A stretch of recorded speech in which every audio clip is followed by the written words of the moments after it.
ආයුබෝවන් දරුවනේ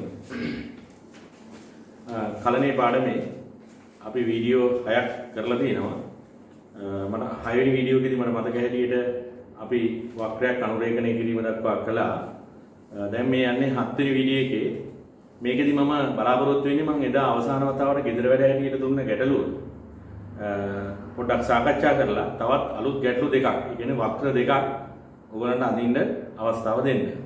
හොඳයි අපි අපේ කාර්යයට යමු. මට මතක හැටියට මම දුන්නේ මෙන්න මේ සමීකරණයේ සහිත වක්‍රය. අනුරේඛනය කරන්න කියලා දුන්නේ ඒක. දැන් ඕකේ පළවෙනි කොටස හැටියට තිබුණේ මෙයාගේ f'(x) හොයන්න කියන එක. මම හිතන්නේ මම මෙතනදී ඒක නොකළ යුතුයි කියලා මම හිතනවා. මොකද අවකලනය කියන කොටස අපි කරපු නිසා. ඒතර මේකේ f'(x) එන්නේ f'(x) මේකේ ඉන්නේ ඔබ ඔප්පු කරලා පෙන්නන්න ඕන වෙන්නේ ඍණ 3x ධන 1 යට x ඍණ 1 ඝනය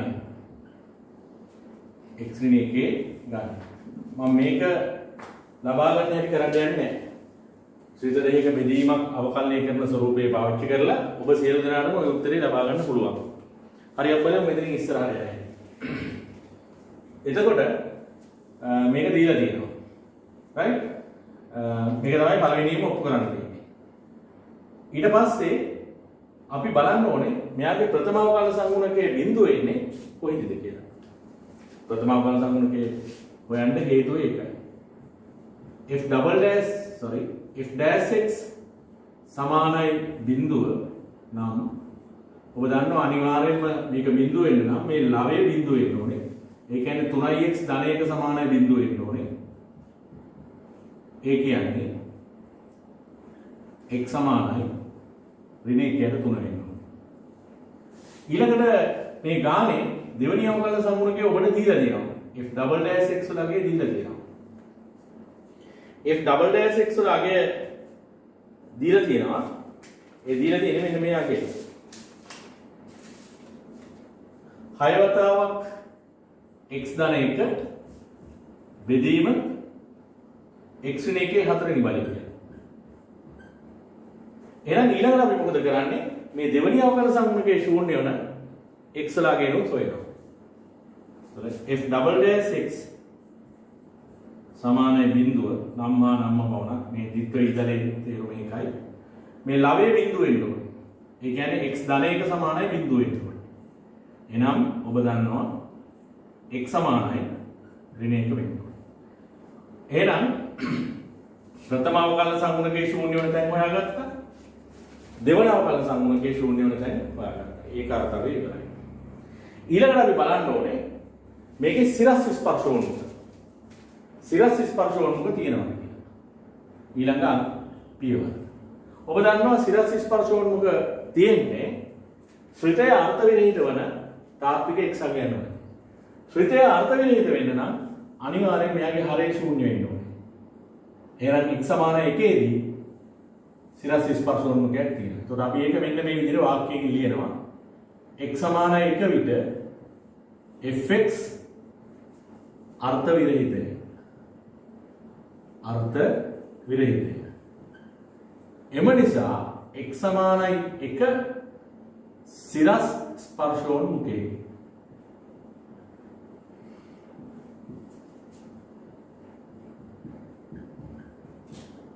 right.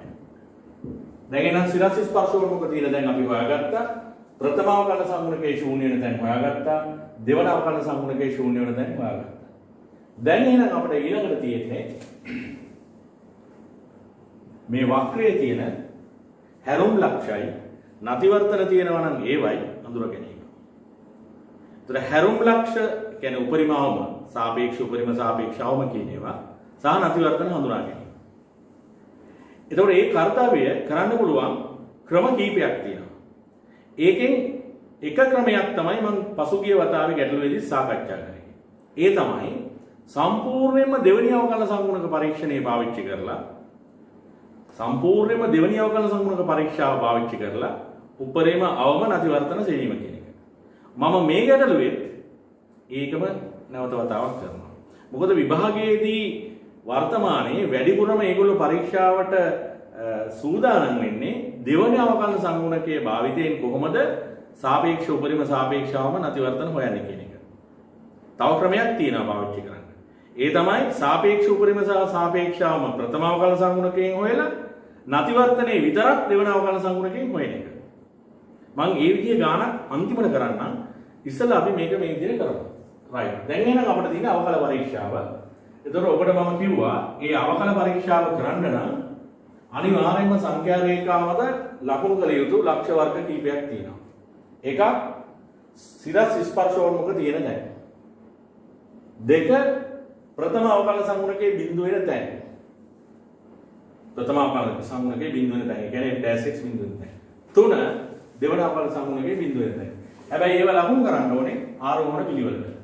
එතකොට මේ අගයන් වලින් කුඩාම අගයේ ඍණ එක මම ඒක මෙහෙම ලකුණු කරන්නම්. ඊළඟ ඍණ 3න් එක ඊළඟ එක.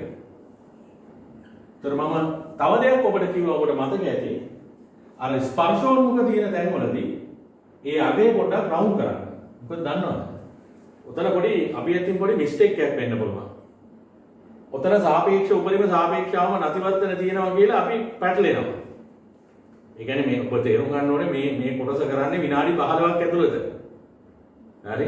ඒතකොට ඔබ කලින් අල්ලපු ගණන් වල නොඑක් ප්‍රශ්න ඇති වෙලා විභාගයේදී මනස පොඩ්ඩක් චංචල වෙලා ඉන්න පුළුවන්. එතකොට ඒ කියන්නේ අපිට මේ නිදාසේ ගැටලුවක් හදන මානසිකත්වයේ නෙමෙයි විභාගයේ පැය 3ක් ඇතුළත මේ කොටසට අත ගන්නකොට තියෙන්නේ. අපි දන්නේ නැහැ කොයි විදිහේ මානසිකත්වයක් තියෙද කියලා.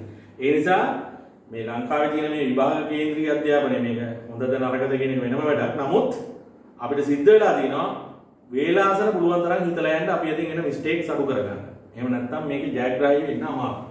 ඒ නිසා මතක ඇතුව අර සිරස් ස්පර්ශෝන්මුඛ තියෙන පොයින්ට් එක රවුන්ඩ් කරන්න. මම කරන වැඩේ ඕක. වෙන විදිහට කරනවා නම් කමක් නැහැ. right. දැන් එහෙනම් අපි අවකල පරීක්ෂාවට යනවා. අපි මෙන්න මේ කොටසේ මේ ප්‍රාන්තරය තුල තියෙන කිසියම් අගයක් උපකල්පනය කරමු. ඒකට වඩා වැඩි අපි ගමු 5. හරි. ඉතින් ඒක අරගෙන අපි අර දෙවන අවකලන සංගුණක සිතේට ආදේශ කරනවා. පටල ගන්න එපා. ප්‍රථම අවකලන සංගුණක සිතේටත් නෙමෙයි, ද්විතීයික සිතේටත් නෙමෙයි, දෙවන අවකලන සංගුණක සිතේ. f'(x) ආදේශ කරන්න 5. ආදේශ කරපුවම ධන උත්තරයක් කියන බව පැහැදිලි. ඒ කියන්නේ f'(x) ධනයි මේ ප්‍රාන්තරය. ඊළඟට ඍණ 3න් 1යි අතර අපිට තියෙන පහසුම අගයක් බිඳුව. බිඳුව ආදේශ කරන්න. බිඳුව ආදේශ කරපුවාම ධන උත්තරයක් එනවා. f'(x) විශාල බිඳුව කියලා එනවා. ඊළඟට ඍණ 1යි ඍණ 3න් 1යි අතර මොකක්ද අපිට ගන්න පුළුවන් අපිට ගත්ත හැකි ඍණ 3න් 2 වගේ. ඒ කියන්නේ 0.6ක් වගේ අගයක්. මේක 0.3 වගේනේ. මේක 1. එතකොට 0.6 වගේ අගයක් අපි උපකල්පනය කරමු. 0.6 වගේ අගයක් ගත්තොත් මෙතෙන්ට ආදේශ කරපුවාම ඔබ දන්නවා මෙතන තියෙන 4 වෙනි බලය නිසා මොකක් ආවත් මේක ඇතුළට උත්තරේ ධන වෙනවා එක හැර. එක ආවොත් බිඳු වෙනවා. වෙන මොකක් ආවත් ධන උත්තරයක් එන්නේ. ඒතකොට මෙතනත් ධන වෙනවා ඍණ 0.6 ආදේශ කරපුවාම 0.6 කියලා මම අදහස් කරේ ඍණ 0.6. ඍණ 0.6 ආදේශ කරපුවාම මෙතන ඉන්නේ ධන උත්තරයක්. එහෙනම් f'(x) ධනයි. දෙවෙනි අවකලන සංගුණකයේ ධනයි. දැන් අපි බලමු ඍණ 1කටත් වඩා අඩු උත්තර අගයක්. මේ හරිය දින පරීක්ෂණ අගයක්. අපි ඍණ 3 වගේ ගමු. එතකොට හරය කොහොමද ධනයි? මේක ඍණයි. ඒ කියන්නේ f'(x) ඍණයි. right. මෙතන අපිට කිසිම ප්‍රශ්නයක් නැහැ. මොකද මේක නැතිවර්තනයකද මේ සිරස් ස්පර්ශෝන්මුඛයක දෙපැත්තනේ. එතන ප්‍රශ්නයක් නැහැ. අපි බලන්න ඕනේ මෙන්න මෙතනයි මෙතනයි. ඔබට පේනවද? මේ x සමානයි ඍණ 3න් 1 කියන ලක්ෂයේ දෙපැත්තේ x සමානයි ඍණ 3න් 1 කියන ලක්ෂයේ දෙපැත්තේ දෙවෙනි අවකලන සංගුණකයේ ධනව තියෙන්නේ. දෙවෙනි අවකලන සංගුණකයේ ධන නම් ඊට කලින් අපි මේකේ යටි අවතරතාවය නිසා උඩු අවතරතාවය ප්‍රකාශ කරලා ඉලියොත් මම හිතන්නේ ගොඩක් පහසුයි කියලා මට හිතෙනවා.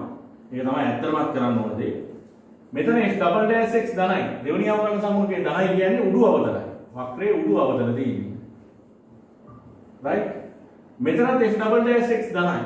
එහෙනම් වක්‍රයේ උඩු අවතල. මෙතන f'(x) ධනයි. එහෙනම් වක්‍රයේ උඩු අවතල. ඒ ප්‍රාන්තරය ඇතුලේ.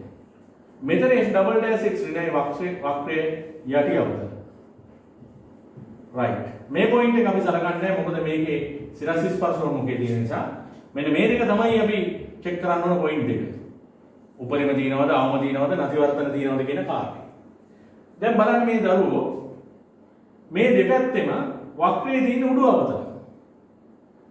මේ ප්‍රථම අවකලන සංගුණකයේ බිඳුව වෙන තැන f'(x) බිඳුව වෙන තැනක් නේ. f'(x) බිඳුව වෙන තැන. ඕනනම් අපිට f'(x) බිඳුව වෙන තැන කොටුවක් යන්න ප්‍රශ්නයක් නෑ. ඒක අපේ සංකේතයක්. අපි දිගටම එහෙම පාවිච්චි කරමු. සිරස් ස්පර්ශෝන්මුඛ තියෙන තැන රවුම් කරනවා, ප්‍රථම අවකලන සංගුණකයේ තියෙන තැන කොටු කරනවා, දෙවෙනි අවකලන සංගුණකයේ බිඳුව වෙන තැන නිකම්ම තියෙනවා. අපි දන්නවනේ. right. මෙතන මේකෙන් දෙපැත්තේ වක්‍රයේ තියෙන උඩු අවතල. මෙතෙන්දී ප්‍රථම අවකලන සංගුණකයේ බිඳුව වෙනවා. ඉතින් වක්‍රයේ දෙපැත්තේ තියෙන උඩු අවතල නම් මේ විදිහට තියෙනවා, මේ විදිහට තියෙනවා. ඒතර මේ පොයින්ට් එකේදී නම් සාපේක්ෂ අවමයක් තියෙනවා. කාරණේ පැහැදිලි. ඊළඟට මේ x සමානයි ඍණ 1 කියන පොයින්ට් එක බලන්න. මෙතන ඇවිල්ලා දෙවෙනි අවකලන සංගුණකයේ බිඳුව වෙච්ච තැන. දැන් මෙතන නැතිවර්තනයක් තියෙනවද කියන එක අපි චෙක් කරන්න නම් දෙපැත්තේ අවතරතාවය මාරු වෙලා තියෙනවා. ඔව් මාරු වෙලා. මේ තියෙන්නේ දෙවෙනි අවකලන සංගුණකයේ ශූන්‍ය වෙන තැන. දෙවෙනි අවකලන සංගුණකයේ ශූන්‍ය වෙන තැන. ඒක දෙපැත්තේ අවතරතාවය වෙනස් වෙලා. යටි අවතල තිබිච්ච එක උඩු අවතල වෙලා. එහෙනම් ෂුවර් එකම මෙතන නැතිවර්තනයක් තියෙනවා. යටි අවතල නිසා මෙහෙම අඳිමු. උඩු අවතල. හරිනේ කාරණේ. එතකොට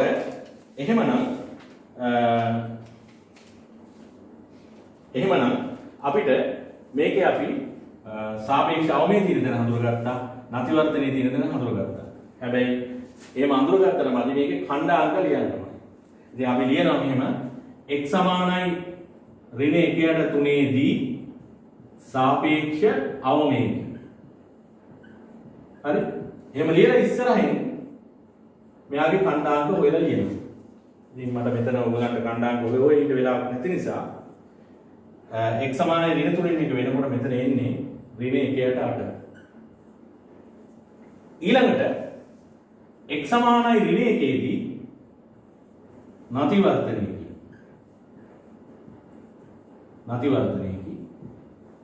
එතකොට ඒකේ ඛණ්ඩාංකය ඉන්නේ ඍණ 1 බිඳුව. ආදේශ කරලා බලන්න. ආදේශ කරපුවාම එන්නේ ඍණ 1 බිඳුව. දැන් එහෙමනම් එක අවමයක් සාපේක්ෂ අවමයක් තියෙන බව පැහැදිලි. නැතිවර්තනයක් තියෙන බව පැහැදිලි. සිරස් ස්පර්ශෝන්මුඛය හරි. එහෙනම් තව චෙක් කරන්න තියෙන්නේ අවස්ථා දෙකයි. එකක් තමයි මෙයාට තිරස් ස්පර්ශෝන්මුඛයක් තියෙනවද කියලා බලන්න. තිරස් ස්පර්ශෝන්මුඛ තියෙනවද කියලා බලන්න නම් මේ දීලා තියෙන ශ්‍රිතයේ සීමාව ගණනය කරන්න ඕනේ x වලගේ ධන අනන්තයට සහ ඍණ අනන්තයට යන විට. right? So ඒක තමයි අපිට ඊළඟට කරන්න තියෙන්නේ. limit x ධන හෝ ඍණ අනන්තය limit x ධන හෝ ඍණ අනන්තය fx. ඉතින් සීමාව පාඩමේදී මම ඔබට පැහැදිලි කරලා තියෙනවා මේ වගේ එක ලිමිට් එක එකපාරම උත්තරේ ලියන්න හැටි. ඔබට පේනවා නේද මේකේ ලවයේ තියෙන ප්‍රසාරණය වුණාම මාත්‍රේ දෙක වෙච්ච බහුපදයක් ඉන්නේ. x වර්ගසිතයක් නේ. ඒතර එයාගේ සංගුණකේ 1. යට තියෙන්නේ මාත්‍රේ දෙක වෙච්ච බහුපදයක්. එයාගේ සංගුණකේ 1. ඒතර මාත්‍ර දෙක සමාන නම් මාත්‍ර දෙක සමානව තියෙනවා නම් ඒ සංගුණක අතර අනුපාතය තමයි උත්තරේ දෙන්නේ. ඒතර ලවයේ මාත්‍රේ දෙක හරයේ මාත්‍රේ දෙක ලවයේ නායක පදයේ සංගුණක 1 හරයේ නායක පදයේ සංගුණක 1 එහෙනම් ලිමිට් එක 1යි. මේක පරිමිත අගයක් කියලා අපි කියනවා වරහණක් ඇතුලේ. ඒ නිසා y සමානයි 1 රේඛාව. ඒ කියන්නේ මේ x වලගේ ධන අනන්තයට ඍණ අනන්තයට යනකොට ශ්‍රිතය එකට ලං වෙනවා කියලානේ ඔය ලබා ගත්තේ. එම නිසා y සමාන 1 රේඛාව තිරස් ස්පර්ශෝන්මුඛයක් වෙනවා.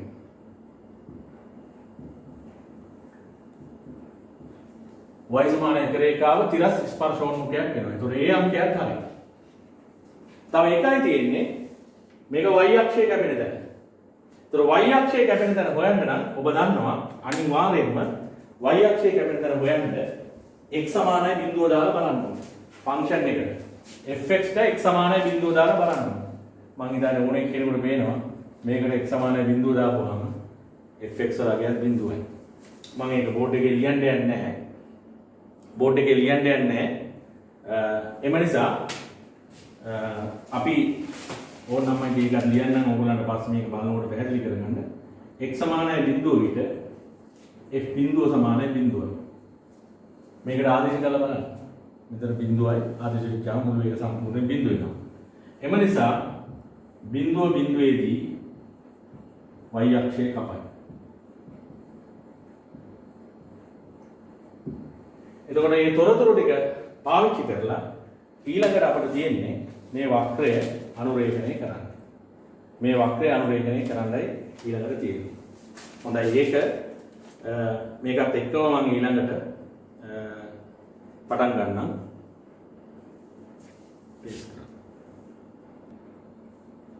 හොඳයි එහෙනම් අපි පොඩ්ඩක් වීඩියෝ එක නවත්තලා මේ බෝඩ් එකේ මේ ටික අරගෙන ඉඳන් සාකච්ඡාව යන්නේ. අර තොරතුරුත් එක්ක අපි කොහොමද මේ වක්‍රය අනුරේඛනය කරන්නේ කියලා බලමු. ඉස්සෙල්ලාම අපි දැක්කා ඍණ 1/3දී සාපේක්ෂ අවමයක් තියෙනවා. ඒ කියන්නේ මෙතනින් මෙන්න මේ ලක්ෂයේදී සාපේක්ෂ අවමයක් තියෙනවා. හරි. ඊළඟට මෙන්න මේ ලක්ෂයේදී නතිවර්තනයක් තියෙනවා. එතකොට ඇත්තටම ওই නතිවර්තනයක් කියලා කියන්නේ අර අවතරතාවයේ මාරු වෙන තැනක් නේ. ඒක නිකන් සාමාන්‍ය භාෂාවෙන් කිව්වොත් අපේ එදිනදා ජීවිතේ නිකන් වක්‍රය ඇඹරෙන තැනක්. දැන් අපි රෙදි එහෙම හොදලා අර මෙහෙම දෙපැත්තට අඹරන්නේ වතුර ටික යන්නේ. එකක් මේ පැත්තට කරකවනකොට අනිත් එක මේ පැත්තට කරකවනවා. එතකොට අර ඇඹරුමක් නෙවෙන්නේ. අන්න ඒ වගේ ඇඹරුමක් වෙන්නේ ඔය. නිකන් සාමාන්‍ය භාෂාවෙන් කිව්වොත් අපි කියන්නේ ඇඹරෙනවා වක්‍රය.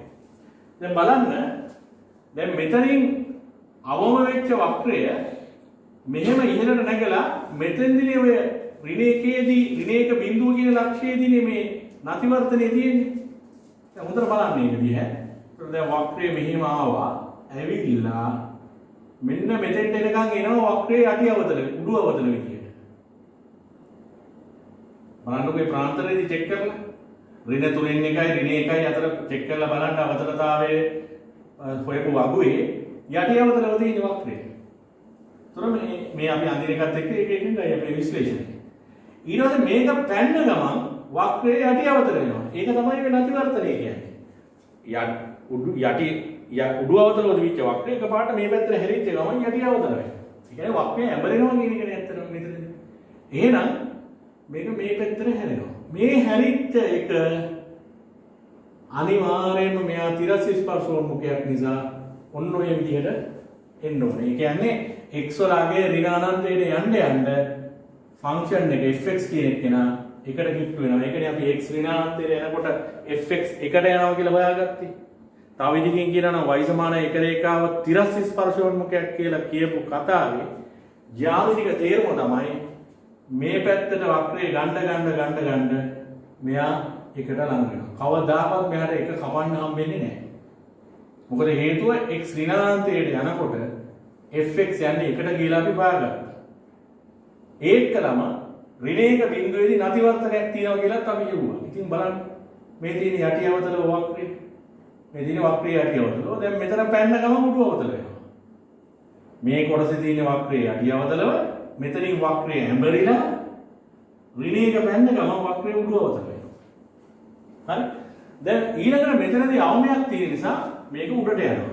හැබැයි මේක උඩට ගිහිල්ලා අපි හොයාගත්තා මෙයා y අක්ෂය කවන්නේ බිඳුවේදී කියලා. ඒ කියන්නේ එහෙනම් මෙතනින් යනවා යා. මේ වක්‍රය මෙතනින් යනවා. හරි? දැන් මගේ අත්දැකීමේ තියෙන දෙයක් තියෙනවා. මෙන්න මේ කැලේ ළමයින්ට අඳින්න බෑ. ළමයි පැටලෙනවා. මොකද හේතුව දැන් මේගොල්ලෝ බලනවා මෙහෙම යනකොට දැන් මෙයා තිරස් ස්පර්ශෝන්මුඛයක් නේ. දැන් මෙහෙම යනකොට දැන් වක්‍රය මෙහෙට යන්නේ බෑ. මෙයා තිරස් ස්පර්ශෝන්මුඛයක් නිසා මෙයාව කපාගෙන යන්න විදියක් නැහැ. එයා ස්පර්ශ වෙන්න බෑ. එහෙනම් දැන් උඹ මෙහෙම හැරෙන්න ඕනේ කියලා. ඔය ළමයින් දෙන අයිඩියා එක.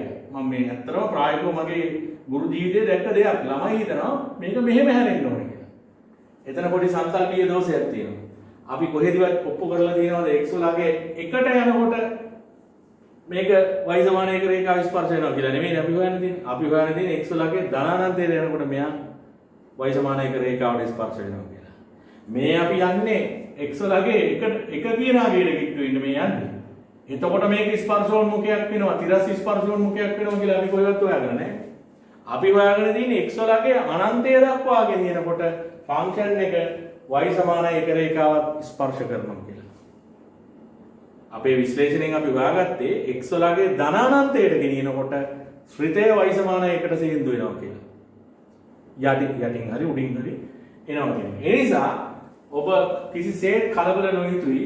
මෙතනදී මේ වක්‍රය මෙහෙම කපාගෙන ගිහිල්ලා මේක මෙහෙම කපාගෙන යනවා. ගිහිල්ලා මෙන්න මෙයා තිරස් ස්පර්ශෝන්මුඛයක් ලෙස හැසිරෙනවා. හරි? මෙයා තිරස් ස්පර්ශෝන්මුඛයක් ලෙස හැසිරෙනවා. කවුද? sorry. ඒක තිරස් ස්පර්ශෝන්මුඛයක් ලෙස හැසිරෙනවා.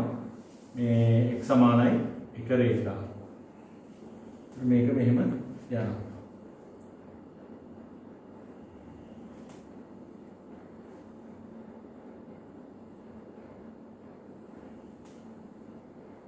මෙයා මේ විදිහට යනවා. හරි? මම හිතන්නේ මම මෙහෙම කරන්නම්.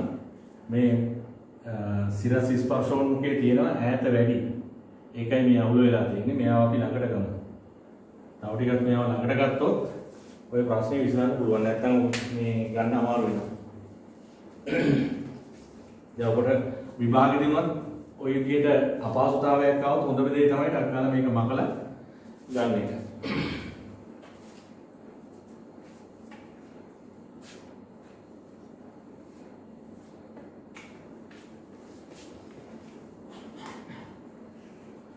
මේකෙදි ගොඩක් වෙලාවට එහෙම පරිමාණීය වැදගත්කමක් නැහැ. අපි තව ටිකක් මෙහාට ගමු. ඒතකොට මේක අපිට අඳින්න ලේසි. සිරස් ස්පර්ශෝන්මුඛය මේ පැත්තට ගමු. වම් පැත්තට ගමු ටික.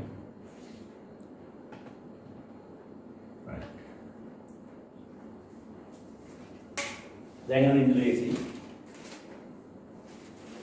දැන් අපි අර මෙතනින් ආවම වෙච්ච වක්‍රය මූල ලක්ෂයේදී මේක හම්බ වෙනවා. ඊට පස්සේ මෙයා මෙහෙම යනවා.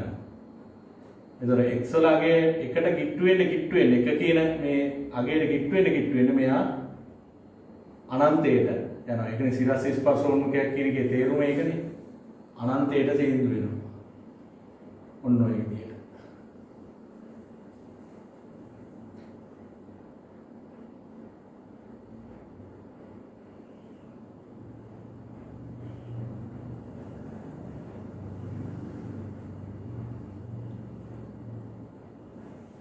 කිසිසේත්ම මේ x සමාන එක රේඛාව ස්පර්ශ වෙන්නේ නැහැ.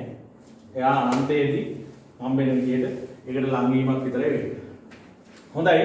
දැන් අපිට තව එක දෙයක් ඉතුරුලා තියෙනවා. මෙන්න මේ එකෙන් එහා පැත්තේ වක්‍රය පිටන්නේ කොහොමද කියන එක.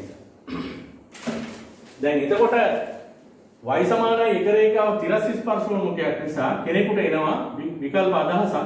මෙන්න මෙහෙම තියෙන්න පුළුවන්. හරිද? මෙහෙම තියෙන්න පුළුවන්. මොකද x ධනානන්තයට යනකොට ශ්‍රිතේ y සමානයි එක රේඛාවට කිට්ටු කරන්නේ නෙවෙයි. යා තිරස් ස්පර්ශෝන්මුඛයක් කියන එකේ තේරුම ඒකනේ. මෙහෙම තියෙන්න පුළුවන්. තව එක විදිහක් තමයි මෙහෙම තියෙන්න පුළුවන්. එතකොටත් x ධනානන්තයට යනකොට ෆන්ක්ෂන් එක එකට යනවා. නමුත් ওই දෙකම හරියන්න බෑනේ. ඔය දෙකෙන් කෝකද හරියන්නේ කියන එක අපේ අවකල පරීක්ෂාව වගේ තියෙනවා. ඔබ බලන්න එකට එහා පැත්තෙන් වක්‍රයේ තියෙන උඩු අවතලද යටි අවතලද කියලා. වක්‍රයේ තියෙන උඩු අවතල. එතකොට දැන් අපි මේ විදිහට ඇඳුවොත් වක්‍රයේ යටි අවතල වෙනවා. ඔබට පැහැදිලි ඒක. එහෙනම් විය යුතු දේ තමයි වක්‍රය මේ විදිහට පවතින්න ඕනේ. එහෙමනම් මෙන්න මේ ස්වරූපයේ දැන් මුළු තාත්වික සංඛ්‍යා රේඛාව පුරාවටම අපි වක්‍රය අනුරේඛනය කරලා තියෙනවා. ඉතින් මෙතෙන්දී වැදගත්ම දෙයක් තමයි මේ මෙතන නැති වර්තනයක් තියෙනවා කියන එක. ඉතින් ඒක ඔබට මෙන්න මෙහෙම අර පොදු ස්පර්ශ රේඛාව මෙහෙම කැමති නම් එහෙම ඇඳලා පෙන්නන්න. එතකොට ඒකේ ගොඩක් හොඳයි ඒක. දෙපැත්තේ අවතරතාවය. මෙයා මේ පැත්තෙන් ඇවිල්ලා මෙහෙම ස්පර්ශ වෙනවා. මෙයා මේ පැත්තෙන් ඇවිල්ලා ස්පර්ශ වෙනවා. මේ පොයින්ට් එකේදී දෙපැත්තෙන් ස්පර්ශ වෙනවා. මෙහෙන් ඇවිල්ලා ස්පර්ශ වෙනවා. මෙහෙන් ඇවිල්ලා ස්පර්ශ වෙනවා. ඔකේ ඇඹරිලා යනවා. මෙතන අවගයක් තියෙනවා. බිඳුයි බිඳුයි y අක්ෂරය වෙනවා. දැන් අර එන අර වැරදි අදහස ඔලුවට ගන්න එපා. මේ මොකද x වලගේ ධනානන්තයට යනකොට තමයි y සමාන එක රේඛාව ස්පර්ශ වෙන්නේ. මේ හරියදි කපාගෙන යන්න පුළුවන් අපිට. මෙතන කපාගෙන ගියාට ප්‍රශ්නයක් නැහැ. මොකද මේ අපි මෙතනදි කිට්ටු කරන්නේ x වලගේ එකටනේ කිට්ටු වෙන්නේ. අනන්තයට නෙමෙයි. ඒක ගැටලුවක් මතුවෙන්නේ නැහැ. එතකොට මේ වක්‍රය ඔබ හරියට ඇඳද කියලා බලන්න. තව වක්‍ර දෙකක සමීකරණ මම තොරතුරු දානවා. ඒ තොරතුරු ඇසුරෙන් මේ ඊළඟ වීඩියෝ එක කරන්න කලින් ඒ ගණන් දෙක හදන්න. ප්ලීස්. හොඳයි. මේ ගණන් දෙක තමයි හෝම්වර්ක් ඇටියට දීලා තියෙන්නේ. මේකේ පළවෙනි ගාන ටිකක් විශේෂයි. ඒකේ ඔයගලන්ට ශ්‍රිතේ සමීකරණේ වක්‍රේ සමීකරණේ දීලා තියෙනවා. හැබැයි ප්‍රථම අවකලන සංගුණකේ මොකක්ද දෙවන අවකලන සංගුණකේ මොකක්ද කිසිවක් සඳහන් කරලා නැහැ. ඒ වෙනුවට දෙවන අවකලන සංගුණකේ ඇතුලේ වක්‍රය අන්වේෂණය කරන්න කියලා දීලා තියෙනවා. ඒ කියන්නේ මම මේ කලින් හදපු ගණන් දෙකේ විදියට. ඒතර ඔබ දැනගන්න ඕනේ මේකට සපයාගත යුතු අමතර තොරතුරු මොනවද කියන එක හිතලා කටයුතු කරන්න. හරි? ඊළඟට දෙවෙනි ගානට ගියොත් මේ දෙවෙනි ගානේ එහෙම නැහැ. ඒකේ ගොඩක් මග වෙන්නනවා. වක්‍රයේ අඳින්න ඕන වක්‍රයේ සමීකරණ දීලා තියෙනවා. ප්‍රථම අවකලන සංගුණකේ මේ බව පෙන්වන්නේ කියලා දීලා තියෙනවා. මේ බව පෙන්වන්නේ කියලා දීලා තියෙනවා. ඒතකොට ඒක ලබා ගන්න ඕනේ. ඊළඟට දෙවෙනි අවකලන සංගුණකේ ඔබට දී තිබෙනවා. ඒකෙත් කියලා තියෙන්නේ දෙවෙනි අවකලන සංගුණකයේ මගින් වක්‍රය දලසටහන් කරන්න කියලා. ඒ කියන්නේ දැන් මම හිතන්නේ මේ ගණන් දෙකත් එක්ක ඔක්කොම ගණන් 4ක් විතර වෙනවා. මේ ගණන් 4ම මම ફોකස් කරලා තියෙන්නේ දෙවෙනි අවකලන සංගුණක පරීක්ෂාවෙන් කොහොමද උපරිම අවමන අතිවර්තන හොයලා වක්‍රය අනුරේඛනය කරන්නේ. එතකොට මේක 7 වෙනි වීඩියෝ එක හැටියට තමයි ඔබට ලැබෙන්නේ. මේකෙන් පස්සේ මම බලාපොරොත්තු වෙනවා මේ අවකල භාවිතයේ දෙවෙනි කොටස. මේ අපි කරන්නේ වක්‍ර අනුරේඛනය. අවකල භාවිතයේ දෙවෙනි කොටස එනම් උපරිමකරණය සහ අවමකරණය කියන කොටස පටන් ගන්න. ඒකෙන් පස්සේ තියෙනවා ස්පර්ශක අභිලම්භ කියන එක. ඒකෙනුත් පස්සේ තියෙනවා ශීඝ්‍රතා මිනුම කියන එක. ඒතකොට මේ ඒ ඔක්කොම කරපුවාම තමයි මේ අවකලනය කියන පාඩම ඉවර වෙන්නේ. ඉතින් මේක සෑහෙන දිග පාඩමක්. ඊළඟට මේ දවස්වල ඔබට යමක් කිව යුතුයි. ඒ කාරණේ තමයි මේක ටිකක් දුෂ්කර කාල පරිච්ඡේදයක්. තමුන්ගේ මනසත් එක්ක සටනක් හැම කෙනාටම තියෙනවා. දැන් මේ වෙනකොට ඔබ සමහරලාට දුර්මුඛ වෙලා ඇති ඔබගේ කටයුතු වලින්, අධ්‍යාපන කටයුතු වලින්, විශේෂයෙන්ම මේ ඔන්ලයින් තාක්ෂණය ඔස්සේ ඉගැන්වීමට යාම තුළ අපි බලාපොරොත්තු වෙන තරම් සමහර වෙලාවල් වලදී ඒක සාර්ථක නොවීම ඇතුලේ අර මුළු අධ්‍යාපනයේම කඩාවැටලා ජීවිතේම එපායන තැන් වලටපත් වෙලා ඇති. ඉතින් ඔබ හැමදේම තේරුම් ගත යුතු දේ තමයි මේක తాවකාලිකව තියෙන දෙයක් දැනට. ඉතින් ඒ නිසා තමුන්ගේ මානසික මට්ටම වට්ටගන්නේ නැතුව හරි විශේෂයෙන් ගණිතය හදාගන්න අය ලෙස මේ අදාළ කාරණේට හිත ફોකස් කරලා මයින්ඩ් සෙටප් එක හරියට හදාගන්න ඒ දුෂ්කරතා මැද්දේ ඒ කටයුතු කරගෙන යන්න අපි. හරි හොඳයි එහෙනම්